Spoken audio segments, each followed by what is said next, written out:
অবোধ বালিকা ভগবান কি এই চোখে দেখা যায়?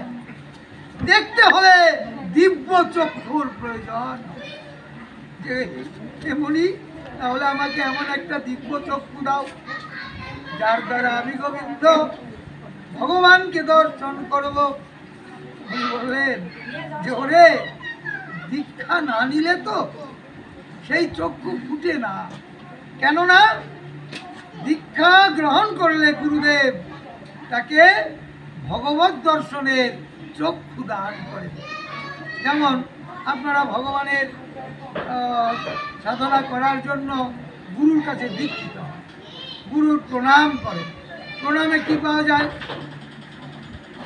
অজ্ঞান তিমিরান্ধস্য জ্ঞানাঞ্জন শলাকয়া চক্ষুরুন মিলিতং যেন তস্मै শ্রী গুরবে নমঃ। যে আমি অজ্ঞানের অন্ধকারে তিমিরে আছি, হে গুরুদেব তুমি কৃপা করে আমাকে ঈশ্বর দর্শনের চোখ ফুটিয়ে দাও। আমি তোমার চরণে প্রণাম করি। কি গো, এইটাই তো ভগবান আমাদেরকে গুরু প্রণামে নত হতে বলেছেন। গুরু ব্রহ্মা গুরু বিষ্ণু গুরুদেব মহেশ্বর গুরুরেব পরম ব্রহ্ম তস্मै শ্রী গুরবে নমঃ। গুরু ব্রহ্মা, গুরু বিষ্ণু, গুরুদেব মহেশ্বর, তিন মিলে এক ওঙ্কার ধ্বনি। এই বিশ্ব ব্রহ্মাণ্ডের পরম বস্তু সেই ওঙ্কার ধ্বনি পরম ব্রহ্ম। তাহলে গুরুরূপে তারাই এই জগতে এসে আমাদেরকে অজানাকে দেখিয়ে দেন, অচেনাকে চিনিয়ে দেন, অকর্মকে কর্ম করেন, সাধনার দ্বারা ঈশ্বরের পথে যাত্রা করিয়ে দেন। এই সাধনা করতে হয় না? আমরা কি করি? সাধনার মূল কথাই মহাজনগণ বলছেন, যদি সাধনায় সিদ্ধি লাভ করতে হয় তাহলে আগে গুরুর কাছে প্রার্থনা করো।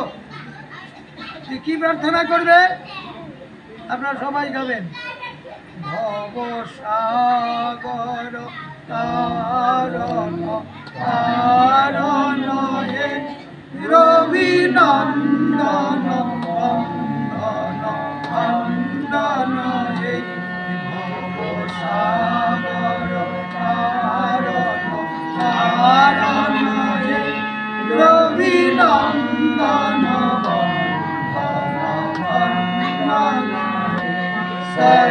শরণাগত কিঙ্কর ভীতমনে গুরুদেব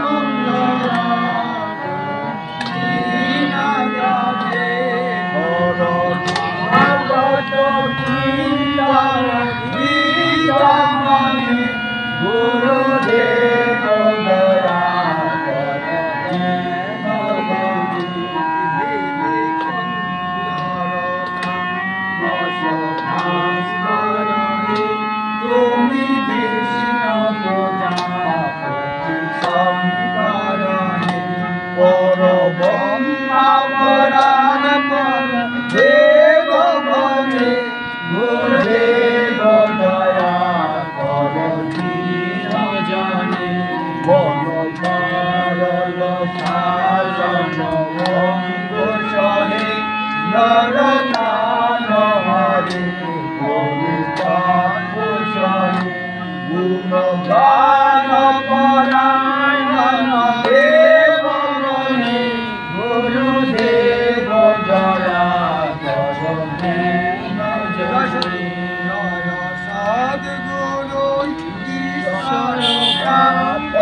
গুরুদেব দয়া কর দীনজনে গুরুদেব দয়া কর দীনজনে গুরুদেব দয়া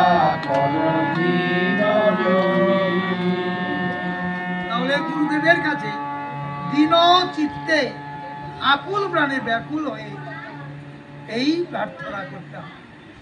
সুতরাং ওই মাতঙ্গ মুনি ওই বালিকার আকুল আগ্রহ অনুরাগ দেখে তিনি বললেন, ওরে অবোধ সরল প্রাণের বালিকা, ওই সরোবরে একটু স্নান করে আজ আমি তোকে দীক্ষা দান করে ঈশ্বর দর্শনের পথ দর্শন করিয়ে দেব।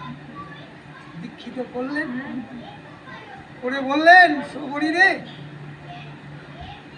তোর যে বয়স, এই কাঁচা মাটিতে যদি একবার আঁচড় কাটা যায় তাহলে শুকিয়ে গেলে আর তা কোনোদিন মুছে যায় না।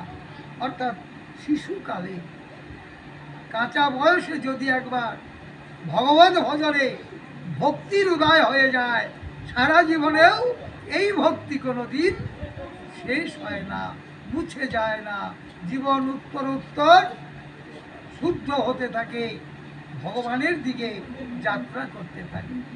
বললেন, হে শবরী, আমি তোকে দীক্ষা দিলাম রাম নামের এই মহামন্ত্র। তুই আমার এই আশ্রমে বসে মন্ত্র জপ করতে থাকি। জপ করবি, তুই তো আর অন্য লেখাপড়া জানিস না, তাহলে জপ কর রাম রাম রাম রাম রাম রাম রাম রাম। একবার আমায় দেখা দাও। এই তার রামকে দেখা দেওয়ার জন্য প্রার্থনা করতে লাগলেন। আস্তে আস্তে মাতঙ্গ মুনি আশ্রমে প্রয়াণ করলেন। শবরী এই যে বসেছে ধ্যানে, সারা জীবন এই রাম নাম করে যাচ্ছে। বাল্য, কৈশোর, যৌবন চলে গিয়ে বার্ধক্য এসে গেল, নয়নে দেখতে পায় না, তারপরেও বদন ভরে রাম রাম।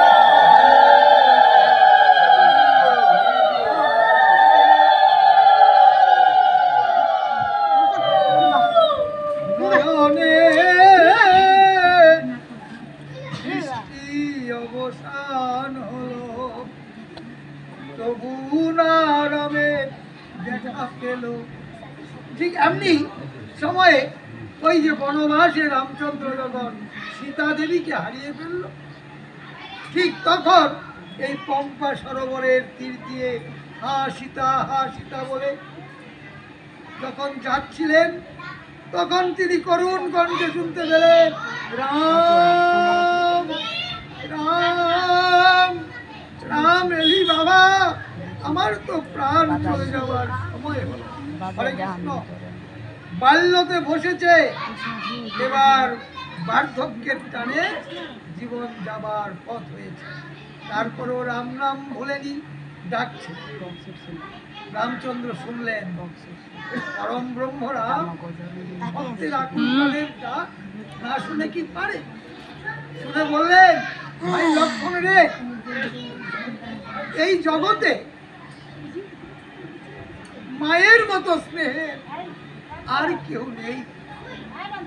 আমি বনে এসে আমার ঘরণী হারিয়েছি, তাও আমার মনে হয় এখানে কে যেন আমায় পুত্রের মতো শব্দ করে মায়ের কণ্ঠে ডাকিতেছে। ওই যে শবরী ডাকছে, আমি একবার মায়ের সাথে দেখা করে আসি। এই কুটিরে এসে দেখে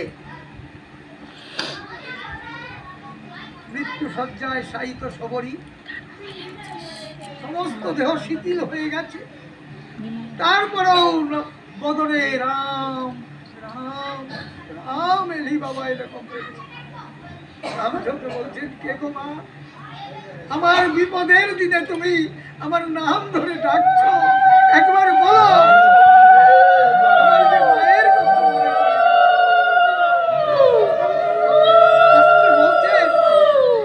বিদেশি বিপাকে যেখানেই পুত্র বিপদে পড়ে না পড়ুক না কেন, মায়ের অন্তরে তার সংবাদ হয়ে যায়। তাই মা সর্বদাই গৃহে বসে সন্তানের মঙ্গল সাধনার জন্য ভগবানের নাম গুণগান কীর্তন করো। তাই যারা মা থাকতে বুঝে না, মা হারিয়ে গেলে এই সম্পদ আর কোনোদিন ফিরে পাওয়া যায় না। রাম বলছে, হায়রি, আমি গৃহে গর্ভধারিণী মা ফেলে এসেছি, বনে এসে আমি সীতা হারিয়েছি, এখানে আবার ভক্ত মা পেয়েছি। তো মা, আমায় রাম বলে ডেকেছো? সবরি বলছে, রাম এলি বাবা, আমার তো যাত্রাপথ সুগম হয়ে গেছে। রামচন্দ্র বলছেন যে তাহলে তাকিয়ে দেখো, তুমি গুরুর কৃপায় যে রামচন্দ্রকে জীবন ভরে ডাকছ, আমি সেই পরম ব্রহ্ম রাম তোমার সামনে দাঁড়িয়ে আছে। সবাই বলছে, বাপরে, আমার তো দৃষ্টি নেই, আমি কেমন করে তোমায় দেখব? রামচন্দ্র বললেন যে দৃষ্টি নেই, আমি হচ্ছি জগৎগুরু। কি ভগবান জগৎগুরু না? তাই গুরু যেমন তার শিষ্যকে সাধনার নয়ন ফুটিয়ে দেন, আমি তোমার নয়নে হাত বুলিয়ে ভগবান দেখার দৃষ্টি ফুটিয়ে দিচ্ছি।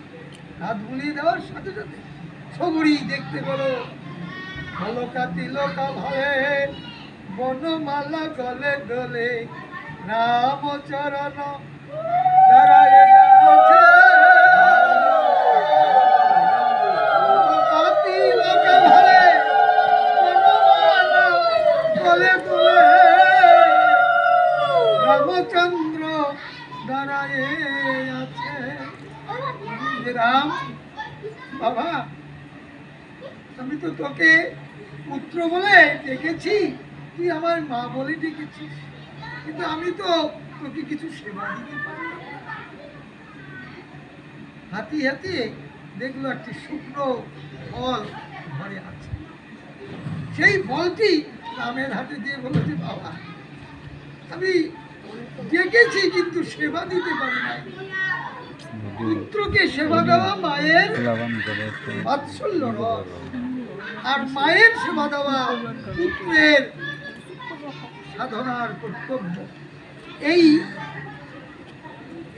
বলে হাতে একটি ফল দিল। রামচন্দ্র ফলটি সেবা করে বললেন, মা শবরী, এই জন্মে তোমার মনের বাসনা মিটল না, আমি আগামী জন্মে যখন ভগবান কৃষ্ণ হয়ে যশোদার পুত্র হব, সেই দিন আমি তোমার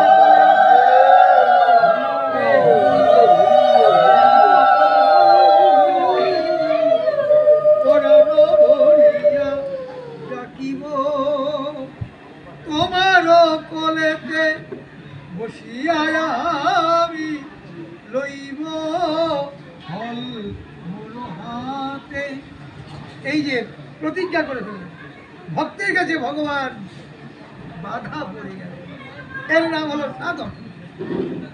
তাই এই যে দাপর যুগে ভাগবতে ভগবান শ্রীকৃষ্ণ যখন নন্দালয়ে মা যশোদা সঙ্গে খেলা করছিলেন, এমন সময় রাজপথে একটি আওয়াজ হলো।